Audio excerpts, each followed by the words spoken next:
Hello, folks, and welcome back to Down Below on the Road Part 2. This is Steve again. Over to my left is Ian, and we are coming to you from an undisclosed location to talk about more internet stuff, honestly.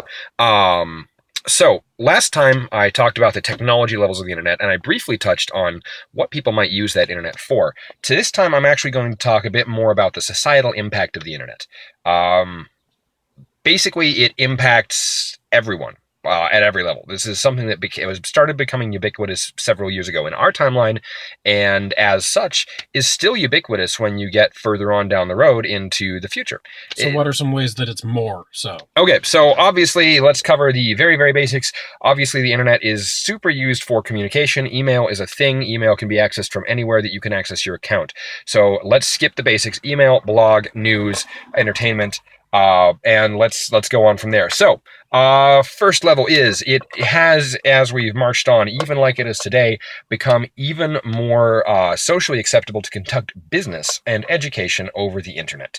As things got decentralized, as people got spread around, a lot more schools started placing their resources online for people to use, and so education, business, finances, as people basically agreed that finances are fairly virtual, finances online started becoming way more reasonable. Interesting side effect.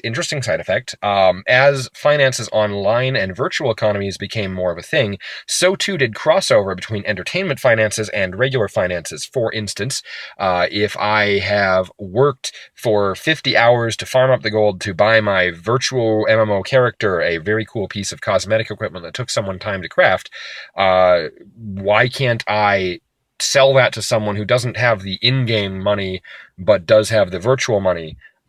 Since the money's virtual anyway, why can't I be rewarded for my craftsmanship and my dedication by something I can transfer to buy a pizza in the real world? So that's the first big difference, is that there's been a major blending of the lines between stuff, basically a crossover between what am I trying to say?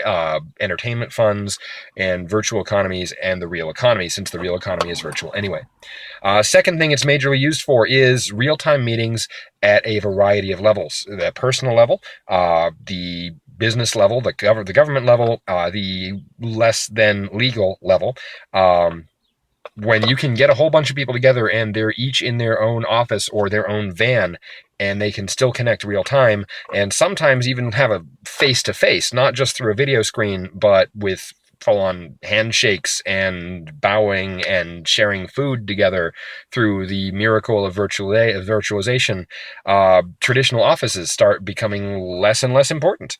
So I've got one last question for you. Yes. We've talked a lot about the virtualization of real things. Let's talk a little bit about the connectivity of things that remain real. The Internet of Things is something that's starting to become a thing in real life. How about in Down Below? I'm actually going to ask you to define, just for our viewers, what is the Internet of Things? So when your car can connect to your house and your lights turn on because you drive into the driveway, and when your house has internet connections that allow various different appliances and HVAC and other systems to respond to various things that you tell them remotely, or patterns that you want to happen without your input. The Internet of Things is when things that normally would require manual human input are networked to require less human input and make things easier and more interconnected. Short answer, still a thing. Okay, yeah, you want more than that. Long answer is, it's even more of a thing. Basically, as stated in yesterday's video, the richer you are, the more you have internet connectivity built into your stuff. This usually means you're accessing it through one terminal or another, but to some extent, let's talk for a moment about the hyper-rich. The hyper-rich basically have worlds that are the exact same in the real world and the virtual world. Your blender on the counter in the real world is the blender on the counter in the virtual world, and that means that if you in the internet go over to the counter and push a button and make a smoothie, as long as the fruit is in the blender, you could just have that smoothie made for you. Some people even have robots built to do that for them. Maybe not, full C-3PO robots, but still robots to deliver the fruit and to blend the smoothie because they don't want to disrupt their internet session to get a drink, but they want the haptic sensation of making the drink. It is a thing.